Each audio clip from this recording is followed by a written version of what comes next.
straight from the realm of all things gaming. Everything Noob starts now. Episode 112 of the Everything Noob podcast. Happy New Year, everybody. We are just about to hit 2015. It's December 29th at the time of this recording, and we are actually live on twitch.tv/enoobs. I'm Vortak. I make videos on the YouTubes, and it's been a crazy-ass year. Joining me is Mr. Dreadlow. What's up? And I haven't been doing anything. You did nothing the whole year. No, I mean, as far as what I usually do, I was trying to do streaming and YouTube videos, and I kind of like pooped out because of work. Real life gets in the way, and it messes everything up for you. So that will be coming soon to a theater near you. Rent out the YouTube whole theater. Yeah. No, I'm gonna start back up after the new year. Get some streaming done, and yeah, it's going to be fun. We're going to be doing a lot of video games. Mr. Dreadlow. What's your first game? Oh, well, no, wait. We need to introduce me, and then we'll ask that. Go ahead. I'm Jemmy. I am also falling off the wagon because True Love slapped me in the face, and I got totally distracted. Hey, it happens.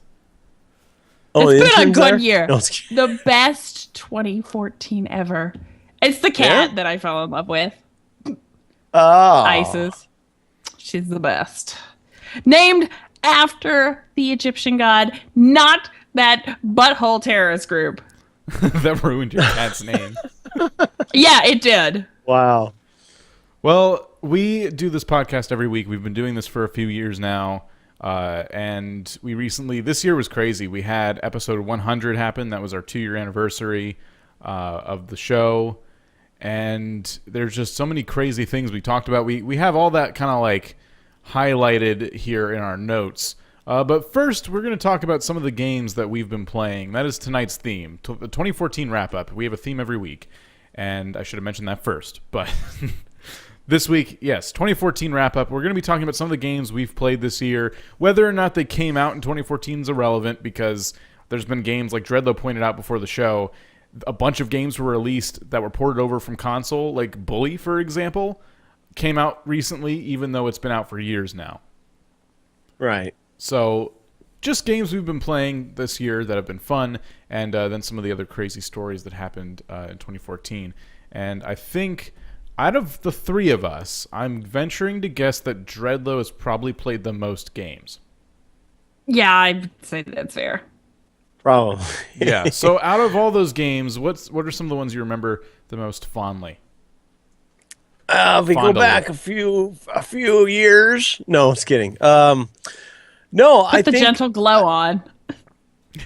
I think For the flashback. some of the games I haven't played in a while, but I definitely do remember is Craft the World. I was just talking about earlier before the show. I guess it just last month it was released as a release. It's now a full release. It's not early access anymore. So I just found that out today. But it was a fun game. I really like the side-scrolling aspect, the RTS type aspect, the side-scrolling rather than top-down. So that was a lot of fun. But Reese, just last night, as a matter of fact, I gotta mention this because this is something that Payday is a big game right now. Yeah, I mean it's a big game on Twitch. I see a lot of YouTube videos, and I've been playing it with my boss from work. I've been playing it with my boss from work. Now here's the thing: my boss is a noob to any game. Yeah. Okay, and me, I'm a noob to Payday, and Dan remembers that Vortak remembers that when we played, we couldn't do it. We couldn't do that bank heist. Oh, it was awful. I'm terrible at that game. Oh, you got to hear what happened last night. I wish I would have recorded it because this was awesome. It was just the two of us. We had the bots. The other two were bots. They weren't real players. Because he didn't want to play with other people. He wanted to play, and I says, we're never going to get anything done unless we get some people to help. So me and him did the bank heist, and he accidentally set it to overkill. You know what overkill is? Is that the hardest mode? 3 skulls. That's the hardest you can do. Okay. And he said it, and he goes, "Well, let's just try it and see what we do. Let's try to do this stealthily, you know." Okay, well, yeah, I know how stealth works, right? As soon as I walk by a guard, we're dead. So we did it. We did the whole thing stealth. We never set an alarm off. We got, and with overkill, you have to get 8 bags of jewelry. 8 bags. We did 8 bags without setting an alarm. Oh my god! And we got it to the van and ended it. It was amazing. I could not believe it. I don't know how. I told him, we said, we got to try this again so I can record it, because that was like amazing. I couldn't believe it.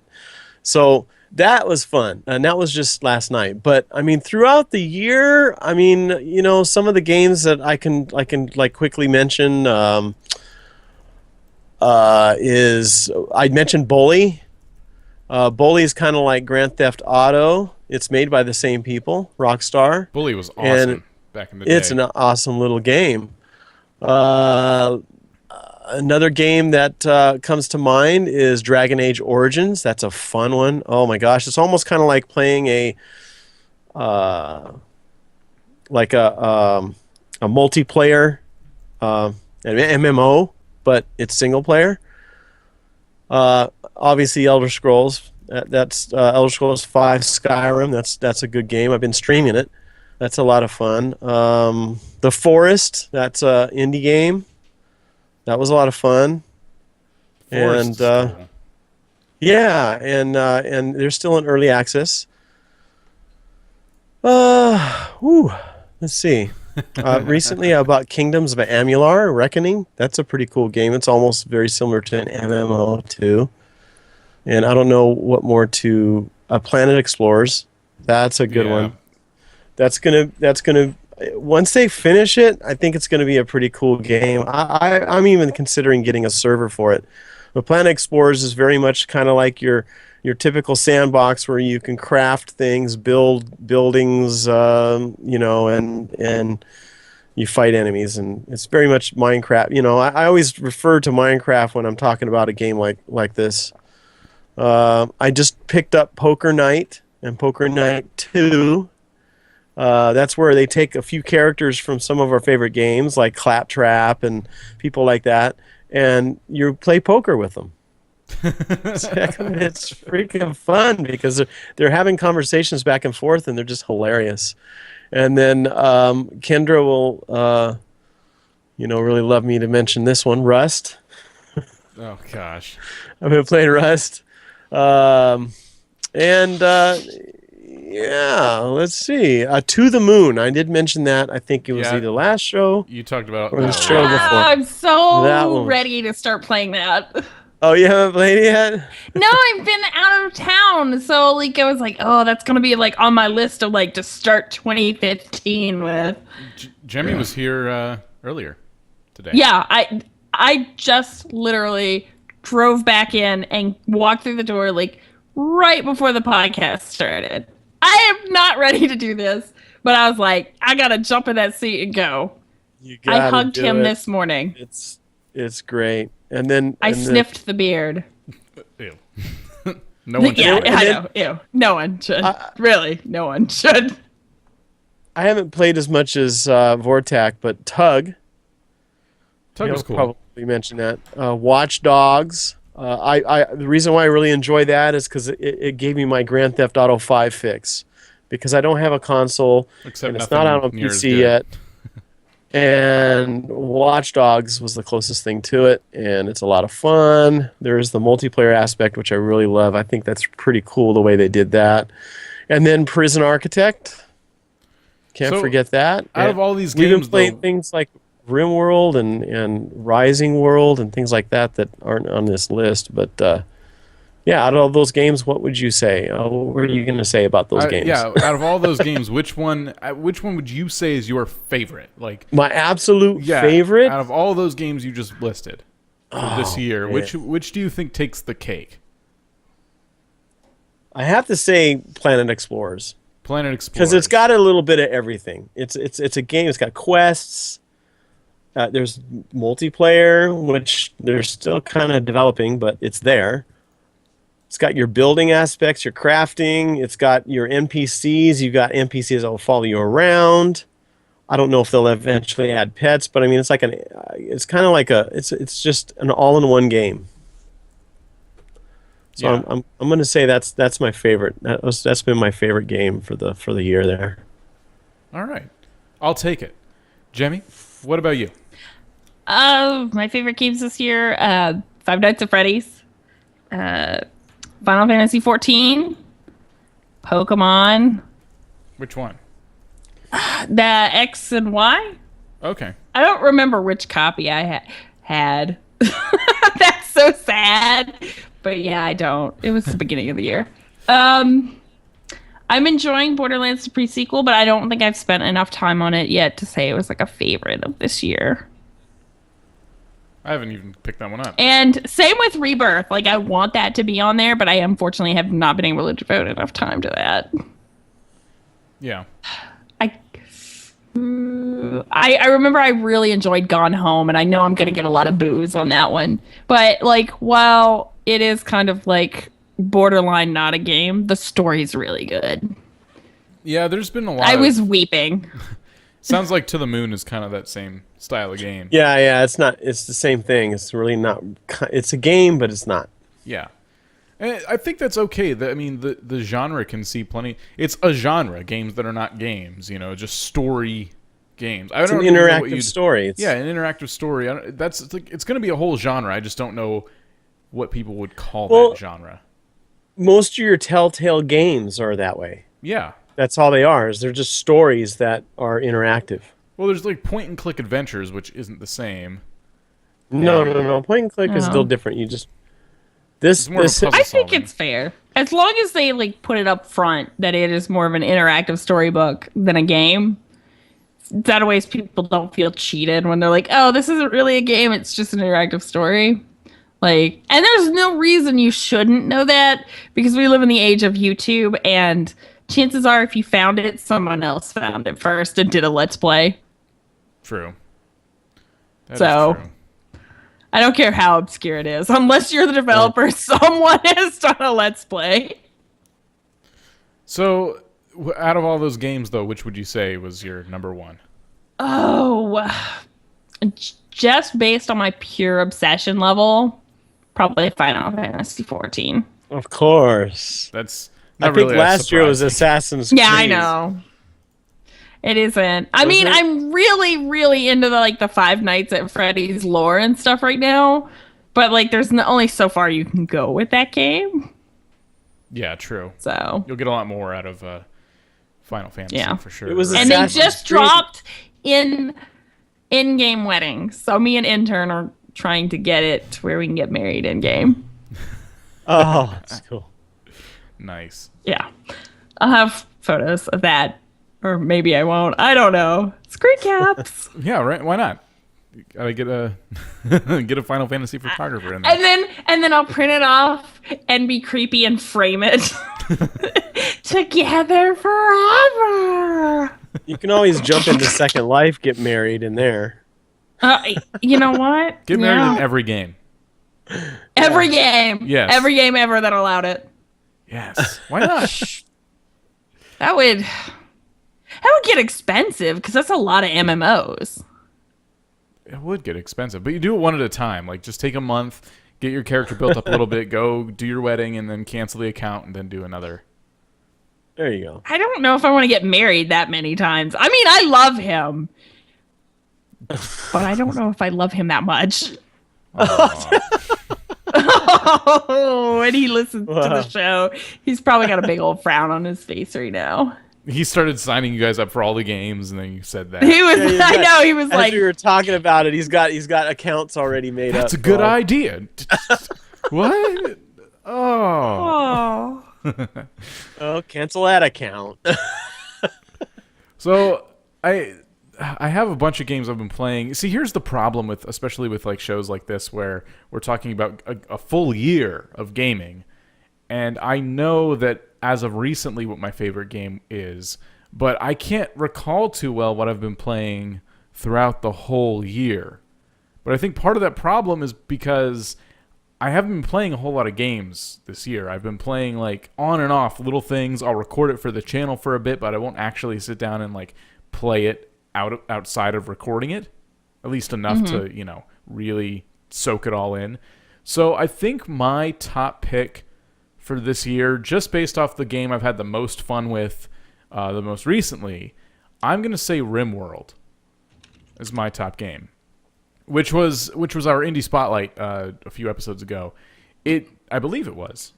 I remember like linking it at some point, so I think it was. But if you don't know what it is, imagine an RTS game like Age of Empires, StarCraft, but it's different. Like, you don't tell each person what they're gonna do. You have to like just set goals around the little village, and they just do that. They don't. If someone's a miner, or you have 2 miners, maybe if mining's a task, 1 or 2 of them will just go do that.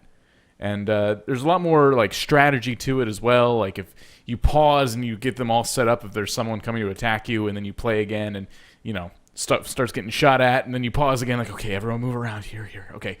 So you get like a chance. It gives you time to think, and it just runs at a different pace. It's just so hard to do, though. Sometimes when you get it like where you want it, you go, "Oh, this is perfect." A bunch of people come in and kill you. Yeah. It's like, oh, so all that work.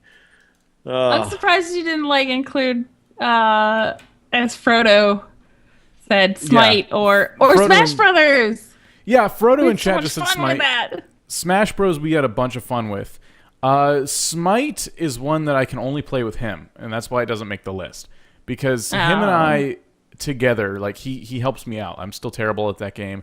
He's your Smite BFF. Yeah, he's the one who kind of taught me how to play. And so if I'm not playing with him, I'm terrible. If I'm playing with him, we tend to do okay. So, it works out. The other, Super Smash, I've only gotten to play it a lot when you guys were visiting. Other than that, I haven't really turned it on. So that's kind of where I'm at there.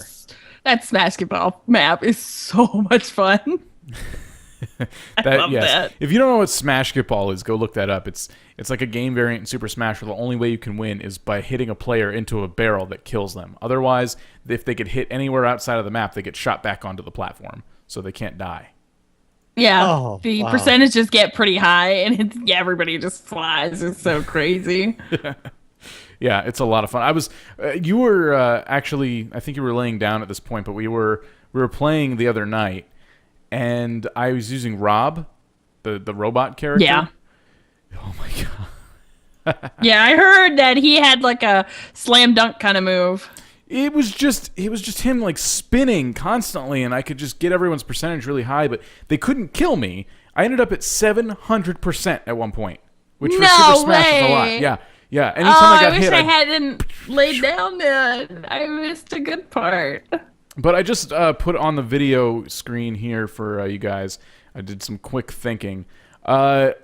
I was playing RimWorld last night. This is the reason it's kind of my favorite, because I made a second colony, one that I doesn't record. yeah, there is nothing to record now. One that I doesn't record.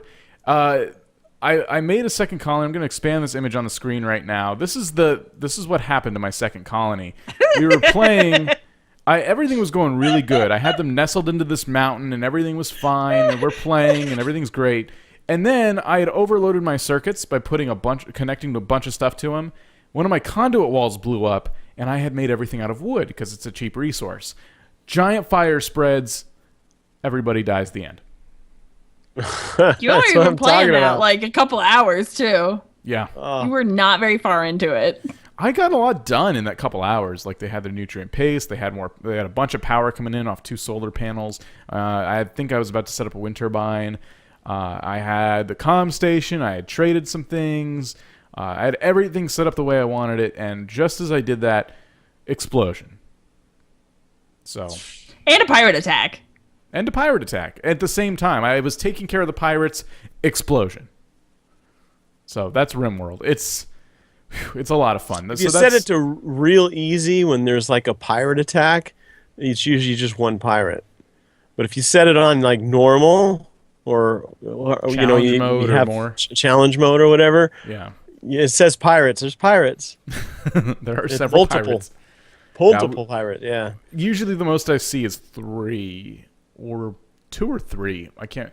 It's been a while since I've gotten that far in that game, so normally I see 2 before I end up losing my colony. That's a really disappointing boarding party. Just saying. You just got to build walls around everything, but then they still can get through.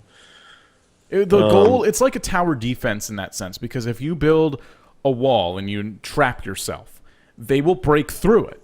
But if you build a wall that makes them go around a really long distance to get to you, then they won't break it down. The AI is too dumb to do that. They just go all the way around. And now that's going to get patched out. Shh. No, it's okay. It's okay.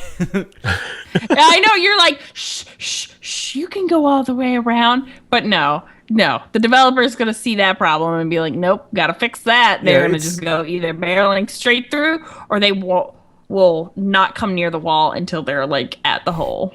Yeah. The whole aspect of them going crazy, though, that I've had so many of them go crazy on me. But I found a way to around monitor it. their moods? You arrest them and you put them in jail, and when you arrest them and put them in jail, you can go back in there and talk to them and try to turn them back on your side again after they've been healed and all that stuff. So there is a way to get them back. Yeah. What do you do that drives them crazy, though? It's all about how you treat them. If they're sleeping all in one room, they don't like that, and they'll actually take off. Dreadlow is a fan of the hostel. I see.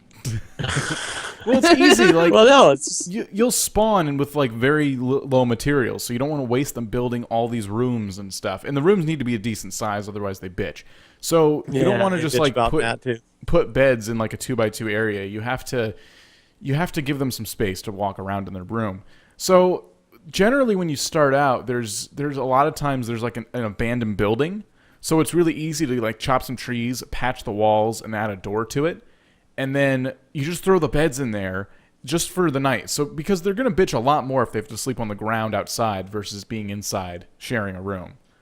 So that's first, you just remedy one problem at a time. Okay, now they all have a room to sleep in together, and then you start having them gather resources. Then you can go around building separate houses and stuff like that, or build one giant building with separate rooms in it and go from there.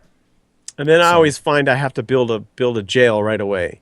Yeah, you get attacked. That's like one of the first things. Yeah, so I want to build a jail, get him in there because he can join my colony eventually. Yeah, maybe. So, it's one of those games where it gives you a little too much customization in some areas. Like there's 3 different modes you can choose as to how it's going to be difficult. There's one that just kind of gradually gets harder. There's one that gives you a lot of time in between attacks.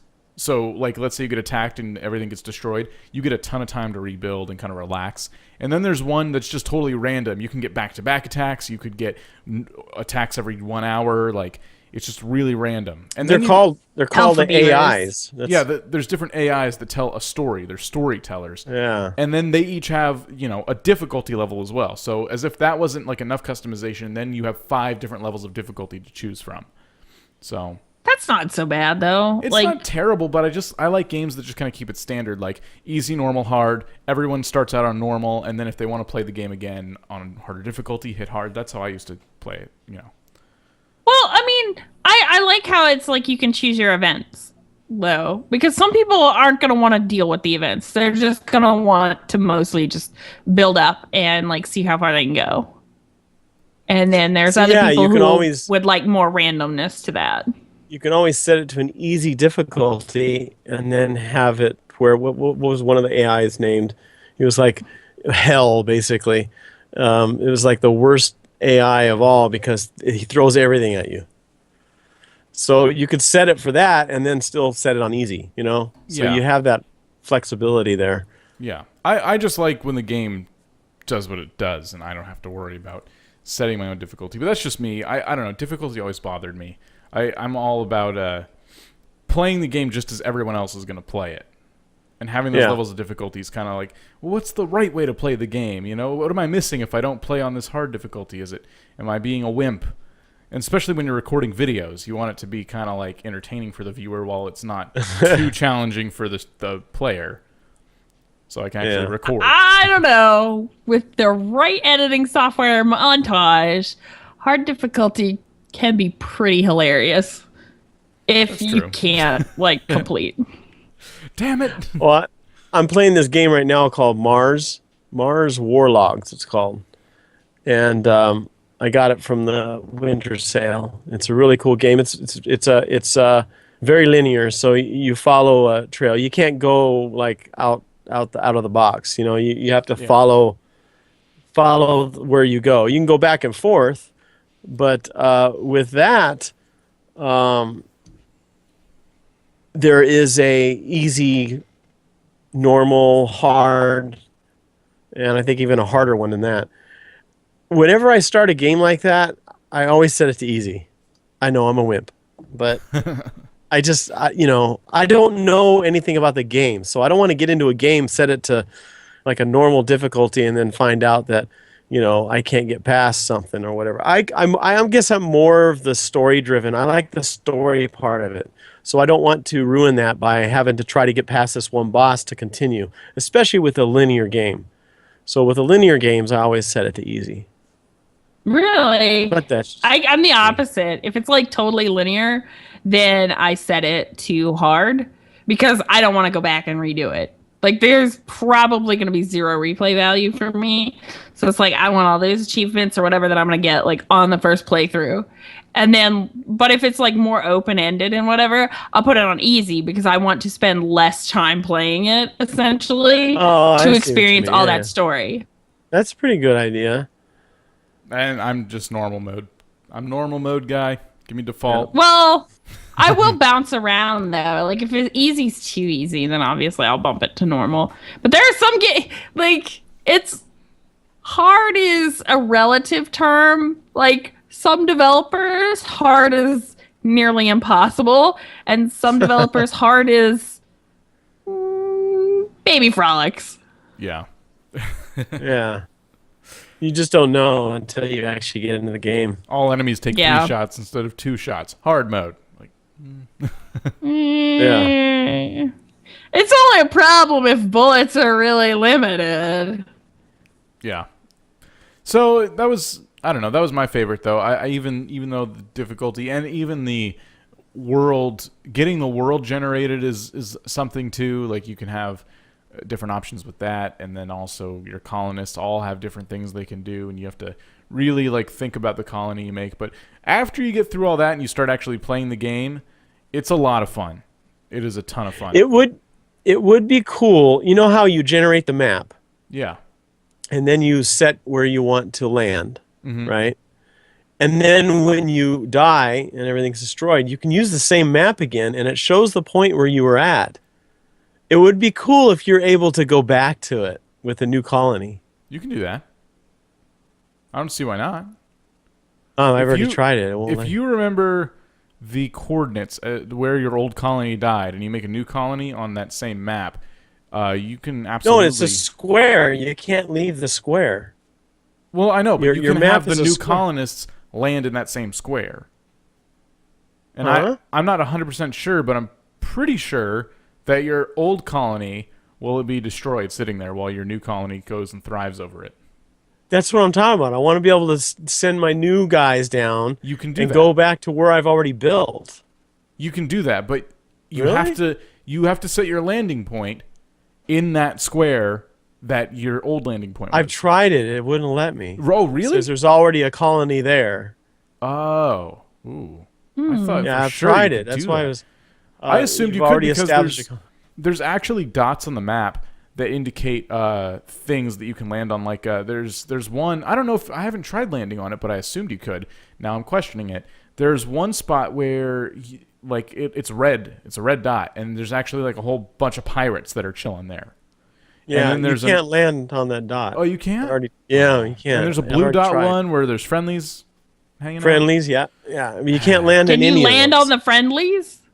You can land next to them. That's kind of rude. But they're not actually on the same. See every time you select an area, when you get into the game, that square area is the area that you landed in. So you can't actually like walk over to I can't spawn next to my old colony and then walk over there because it's off the map. It's off my local map that I'm using. Yeah. It won't let me walk over there.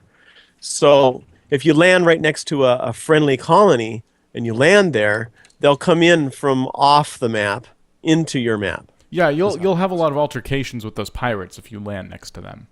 So, all right, Yeah, that yeah, makes sense. exactly. I thought for sure you could land in the same spot twice, but I wish you could, and maybe it's something they might. I don't know. Maybe if well, obviously they coded it in there so you can't. I think it'd be easier to leave that alone. I think that's a block that the developer put on we it. can on purpose. always make a mod that will allow you to. Yeah, and you can mod the game. That's what's so left that cool open. about the game. Yeah. Yeah, it's cool because it's greenlit on Steam. People greenlit this project, but he's not releasing it on Steam yet. I think he's waiting for the right time and probably the right build of the game. So he's not making... I think he doesn't want to make it early access. He sold over 50,000 copies, and I think he's just doing well enough to where he feels like he doesn't need Steam's early access. He just wants to have a complete game, throw it out on Steam, and I bet you that's his plan.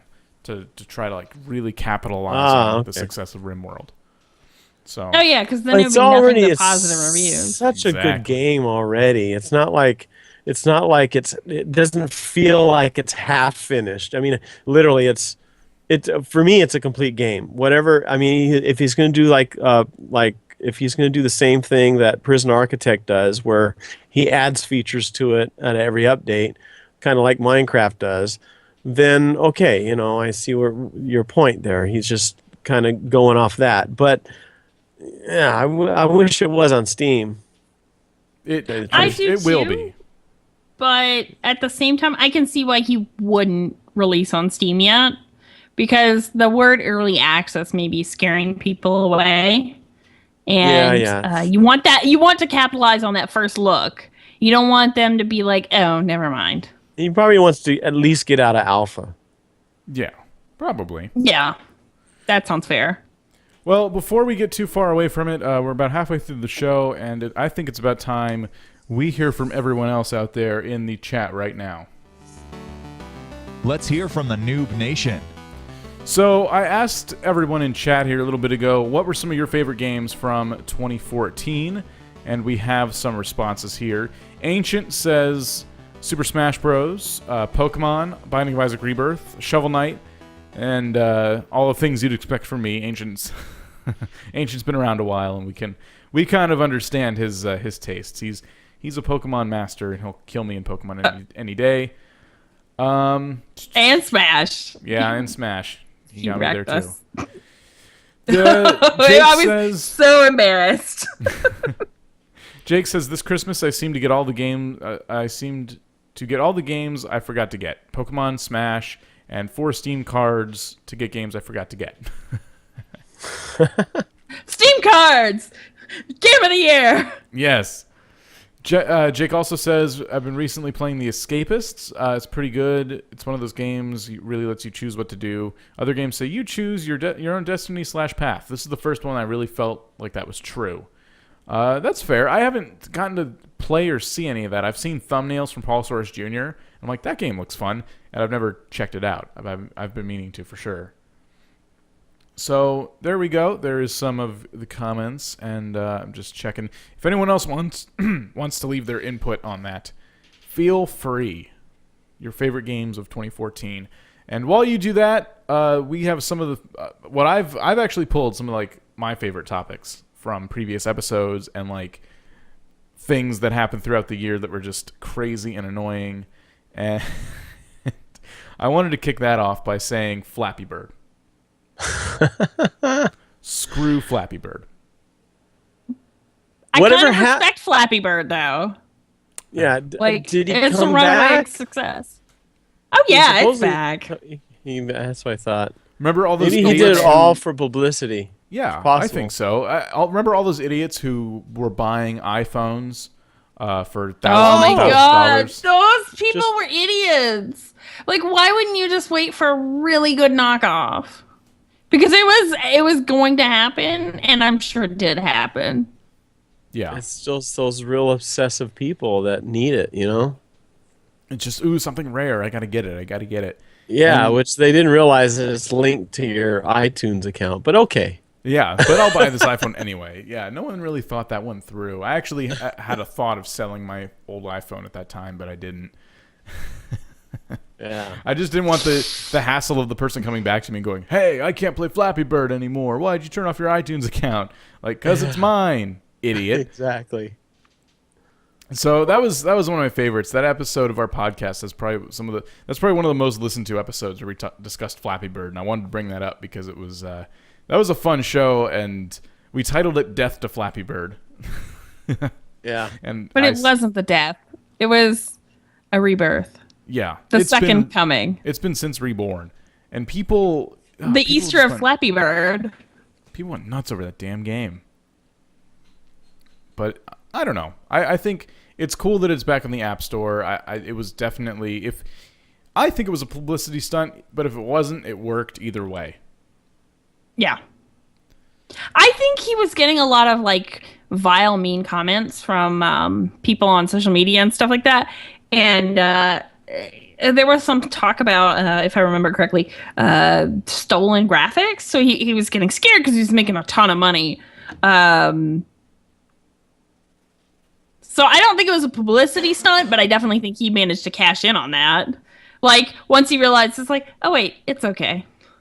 Yeah. Like, I'm getting more death threats from pulling it, so let's just put it back. Yeah, those pipes don't look familiar at all to me, do they? No. I know. I think we talked about that. Someone did like a pixel by pixel analysis of the Super Mario pipes to compare to Flappy Bird pipes. Just to make sure. And they weren't accurate. They were close, but they weren't the same. Yeah.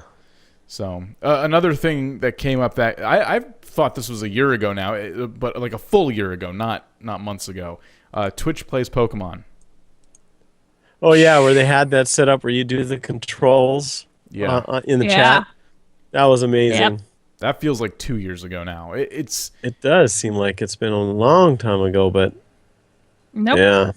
Now it's spawned a whole bunch of other channels that are out there. Probably not as popular as Twitch Plays Pokemon was, but it spawned a whole bunch of other channels that you can play games like that on the channel. Yeah. It's set up, and it's people. I think Twitch Plays Pokemon beat the game a few different times, a few different versions of the game. And Ancient's saying the new Twitch Plays Pokemon is great. It's so much fun. I don't know if he's trolling or not. I've probably made improvements to it since. But oh yeah, every iteration they kind of like realized problems with it, and they made adjustments to their software to take the inputs from the chat. You know what I loved about Twitch Plays Pokemon is I loved what it did for Twitch itself. I loved all the new traffic it brought to the site because it really opened people's eyes to what it is. Like, what's this weird website everyone's talking about right now? And I was going to talk about the statistic Mojito read off to us this Christmas holiday, that the average Twitch user spends at least 2 hours on the site a day. Yeah. That was an awesome statistic because that's about the time I think people generally spend watching their TV shows like every day and stuff. If you keep up on a lot of shows and stuff, about 2 hours. That's enough for like 2 really long shows or 4 short shows. And that's also enough time to watch your favorite streamer for a couple hours and get fill of a game. So it's pretty cool. I'm excited. I respect Twitch Plays Pokemon, and I love what it did for the site. Because now another thing that happened this year is Amazon bought Twitch. That was a fiasco. I'm still leery about it. Like, I'm excited, but at the same time, I'm like, I haven't really heard a whole lot about that. And it's like, what are they gonna do with it? Well, it's like for a while there, we thought it was going to be Google. Yeah. Remember it was a big freak scare that it was going to be Google because they were going to start adding all this copyright stuff, and they're still doing it even with Amazon. So it was bound to happen. If Google was thinking about it, and then Amazon just swooped in, like, oh no, you know what? We'll buy that. It's possible. Amazon owns a lot of things that we don't even know about. And they don't touch them. They basically let the little company that they've bought do their own thing. They data farm. Yeah, and they're just data farm with it and point back to Amazon. Like, oh, you're reading about this product? Well, you can go buy it on Amazon. I saw someone tweet not that long ago. Someone was like, "Oh, finally, we get Amazon affiliate links now as part of our partnership," and like I'm paraphrasing. I have a feeling that's kind of what I was reading, but we suspected that was going to happen. You can, if you're you already just do that, but it was like you'd have to set it up in the HTML code. I think so, but I Before? think now it's like an integrated thing. Oh, well, yeah, I can imagine that's much more convenient. Whether it's true or not, that's the kind of stuff I would expect to see from Twitch Yeah. being purchased by Amazon over Google, which, I mean, just tonight I was looking at how we could broadcast this podcast on YouTube, because YouTube's broadcasting has gotten better, but there's no way for me to broadcast it on both places from one PC. I need another PC streaming it to this channel and then to YouTube, and I just didn't want to set all that up. So I feel like if Google bought it, we'd have more, I don't know. Integration. There'd be integration. Like an integration like, of, yeah. YouTube and Twitch would be more integrated and synced up, but with the same kind of issues. Like YouTube streaming was so behind for the longest time. They finally have a chat feature, I noticed. But before, it was like a live comment feed. Yeah, so it was just a comment. with the comments, and no one could see, the streamer couldn't see the chat. There was a time where Wow. there was a limit to how many comments on a live feed could go. It was like 302 or some stuff like that, and it just shut it down. And that was it. And I'm like, that's not very good. That's their in secret fact number, 301. grossly too little comments for anybody who has any kind of following that's actually watching live. Because you're going to want to participate more than if you were just passively watching something that was pre-recorded. Right. Yeah. I agree. I'm just glad it was Amazon. Yeah, That was really nice. it was a nice surprise. That was a nice surprise. Let's Speaking see, of big purchases, what? Microsoft bought Minecraft. Oh, I was getting to that. Oh, okay. Jeez, I was afraid he way was to going to go to swoop the with next a on the great list. transition. But this was a good. I know.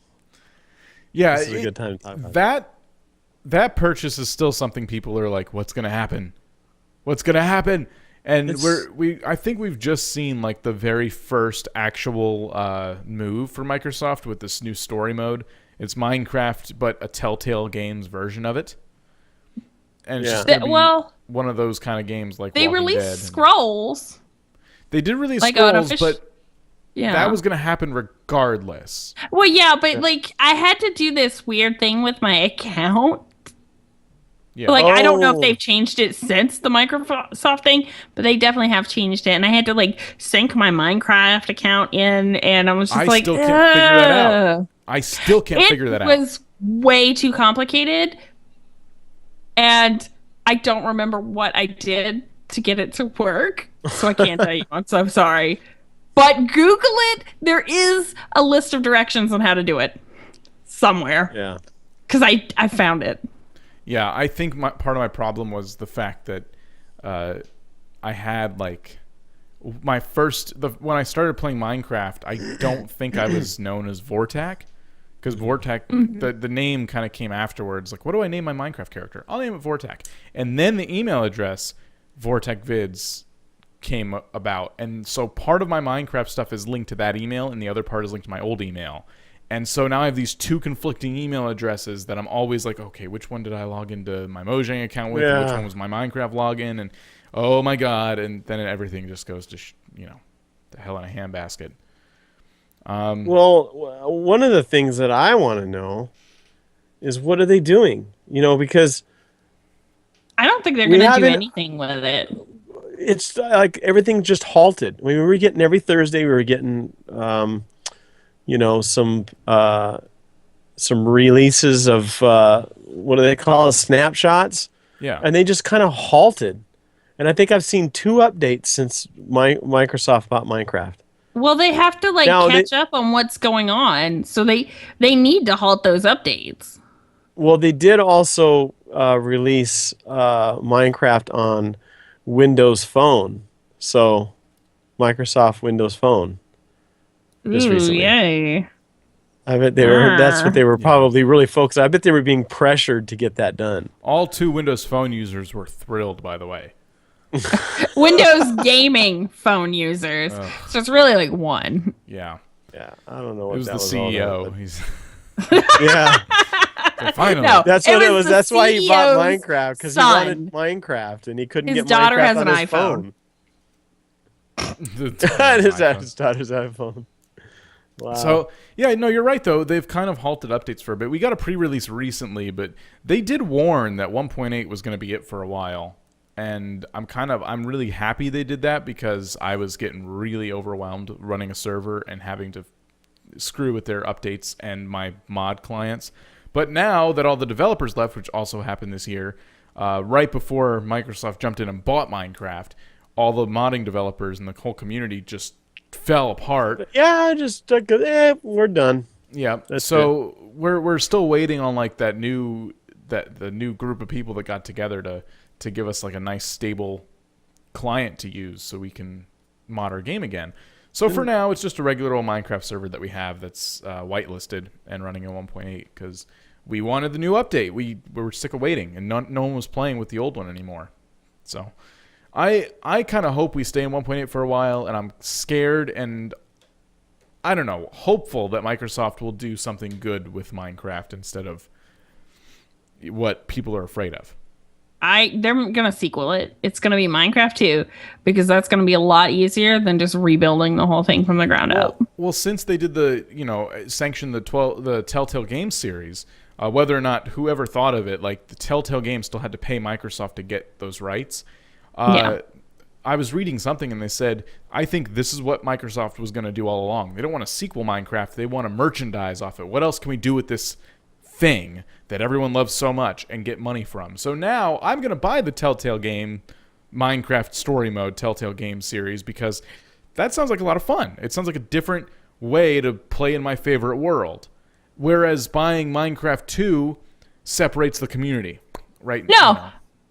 I'm not saying like they're gonna merchandise it. It's essentially Minecraft Steve is gonna be Master Chief Junior. Okay, yeah. It's one of their mascots. So there's gonna be merchandise forever. They're gonna be all extra stuff, whatever. I think there's, but eventually there will be a sequel. You think there will be a Minecraft Saturday morning cartoon? Saturday morning cartoon. I do. I could see them doing that. Well, think about how much money they could make off of all that stuff. I mean, they don't. At that point, they wouldn't need to sequel it. I think in the future, the way future, we could see a Minecraft 2. I just don't. At first, I thought we're going to see that next year. But after really looking at it, that's way too soon. Yeah, the turnaround time on that would just be way too fast. And what did they say? They were supposed to be making their $2.5 billion back by this next year. Yeah, that's what scared me. So it's got to be something major, yes. Because the Minecraft community, as a whole, you're gonna see a bunch of people jump on board because Minecraft 2, and no one really, the younger generation may not understand that it's evil Microsoft being evil, but their favorite YouTubers do, and their favorite YouTubers will take the time to go, look, this is dumb, don't buy this because we can't mod the game anymore. We have to pay for skins and everything else. Don't support this, Not all of them, but I think... You say that now, but I just don't think that's going to stop people. They'll be like, but now you can do slopes and stuff. Maybe. So I know. Let's do it. I know. There's going to be enough people to buy it to where they'll make a lot of money. I just don't see them making $2 billion. Unless they make a cartoon. Minecraft already has not made and a movie. $2 billion. Which the movie was kind of put on the side for now. Yeah. But the game has not made $2 billion, even as Mojang owned it. It made millions and millions, but not billions. So they're going to have to do a lot more than Minecraft 2 to really make that money back. So we'll see what happens. That's why I'm kind of now I'm kind of excited. Ooh, this could mean more crazy Minecraft variations in games that we never really thought could happen, But anyway, that was such a big news story, it derailed us for a bit. Another thing I was about to mention was all of the freemium drama. We talked about freemium games, I think, on three separate occasions on the podcast this year. Yes. And hey, they just freemiumed out one of your favorites, Sim I know. City. You showed me that. Oh my god. Oh my god. I just had to tell him because I just wanted to see his face rage. Did they really? Yes.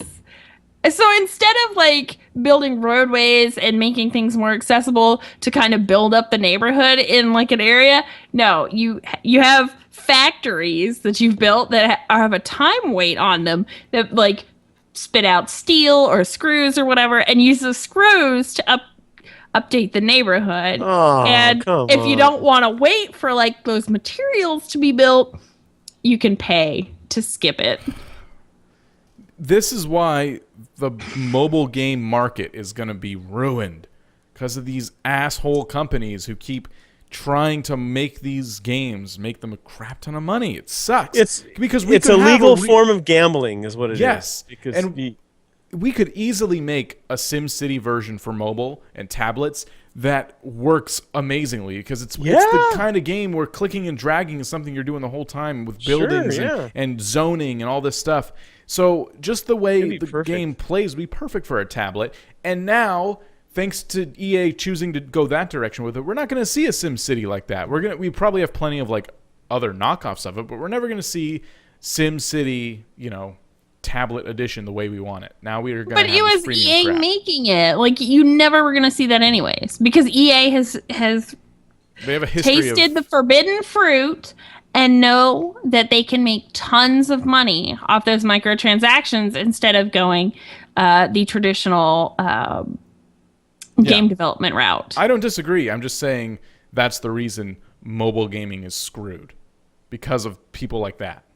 Which is really sad, because I really do enjoy playing games on my tablet, like good games. I absolutely love it.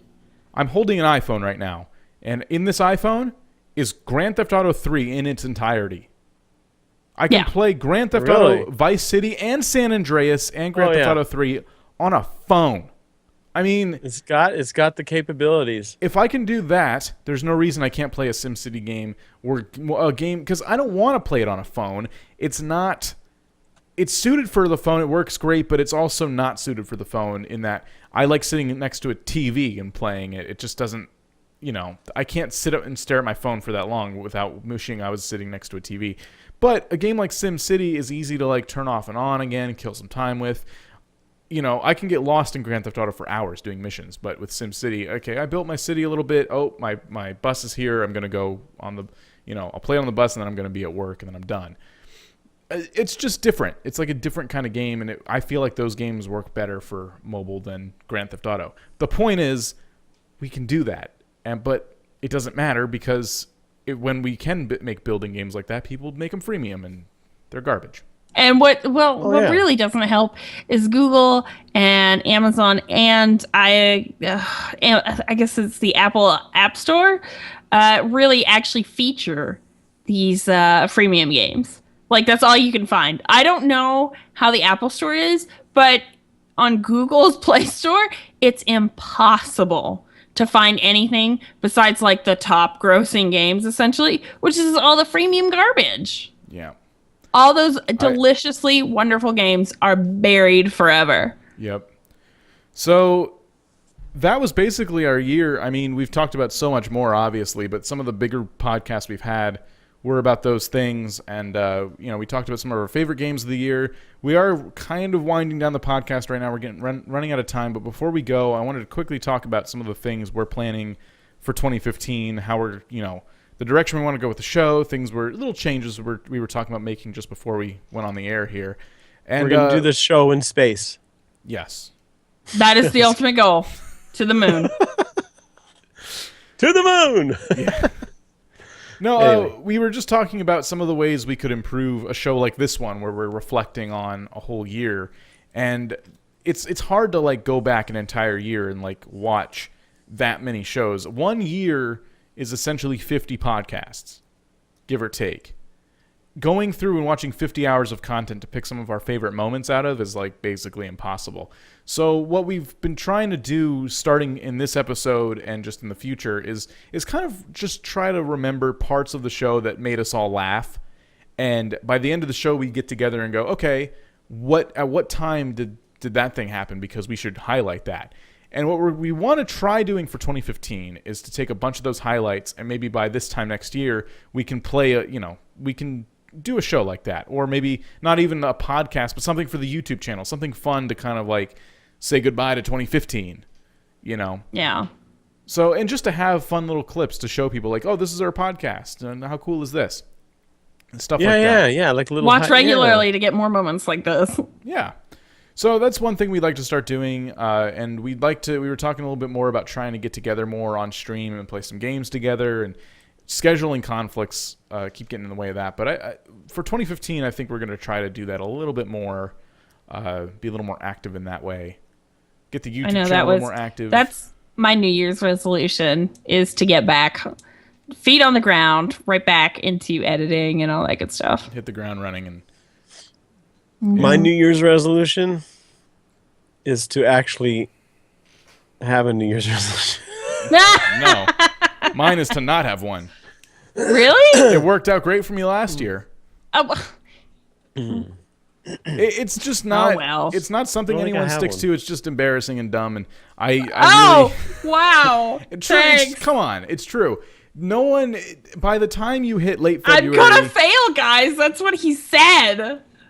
you didn't say it was your New Year's resolution. It's something you want to do for the new year. It's different. When you set it as your resolution, like the thing you're going to change about your whole life, it always fails because then you start feeling guilty about it. Like halfway through February, you're like, oh my God.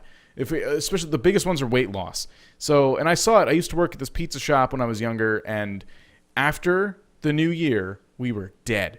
All the way up until Valentine's Day. That's when people start to go back to restaurants because they're like they start to go on dates again, and they realize, oh, I missed going to restaurants. Why did we stop doing this? And then that's about the time most weight loss New Year's resolutions seem to crash because at Valentine's Day and beyond, pizza shop busy again. Love is the enemy. No, I was kidding. Yes, something like that. But that's why I don't give a crap about New Year's resolutions. I'd rather just say these are the things I'd like to do, and that way I don't sit there and pressure myself for the first couple months of the year. It's something I want to do, and I just try to do it. I need the pressure. Personally, I need the pressure. I'm sure it helps some people. I'm just a pessimist like that. Anyway, so those are like some of the simple changes we want to make to the show. Make it a little more highlighty. Try to help promote the video podcast a little bit more. I thought about putting the video podcast of every show in the show notes, but I haven't just because it kind of, I don't know. I don't know if it would be distracting to like people who are looking like, which one should I? You could put it below a fold. I could do that. Yeah, I could do that. That way, it's like they could. I don't view know. the I mean, thing if they wanted that, but I always considered it kind of a thing. If people want to see us, they can go to YouTube. Whereas wouldn't that just make them You make need people? to make your content accessible, though. Yeah, like Mojo. I know for me, I'm I'm gonna watch a video before I listen to audio. That's just me. So when I go to a website and I see there's an audio and there's a video, I'm gonna do the video. So it's gonna make our videos a lot more popular. Tell you that much. Mojo was telling me she has a really hard time trying to find the podcast in video form. Every search just brings up the website, and you have to Maybe you could do like a code for like a tiny window.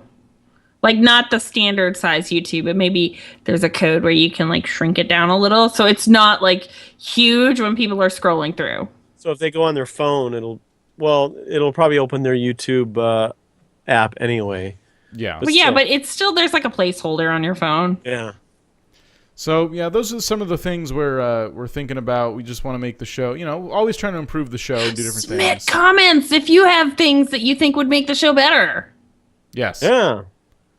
Yes. Always. We did add this year. Get rid of Dreadlow or something, Dreadlow's tired of being on the Oh. I'm just kidding. show. So if we did add, I would be sad. we did add a feature this year where you can leave a voicemail very, very, very easily.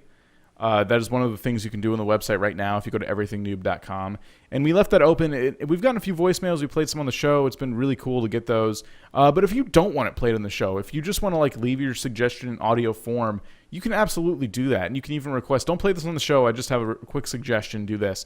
You can leave a written comment too. You don't have to leave a voicemail. We have all that stuff there. And we're always, our ears are always to the ground when it comes to what do you think we could do to improve. So that is...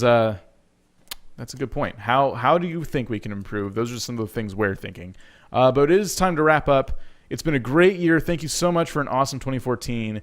We will Happy be back New Year. next year Next Monday, 2015. Oh no, we're not coming back for a whole year. We've been canceled. We're gonna be on Netflix exclusive now. Exclusive, yeah.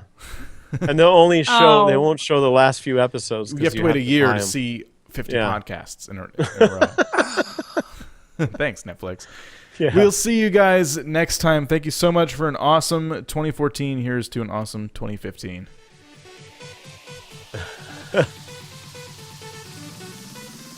Thank you for joining us for this edition of the Everything Noob podcast. Hit up everythingnoob.com for our show notes, blogs, YouTube and Twitch channels, previous episodes, and even a t-shirt store. Please game responsibly, and we'll see you next week.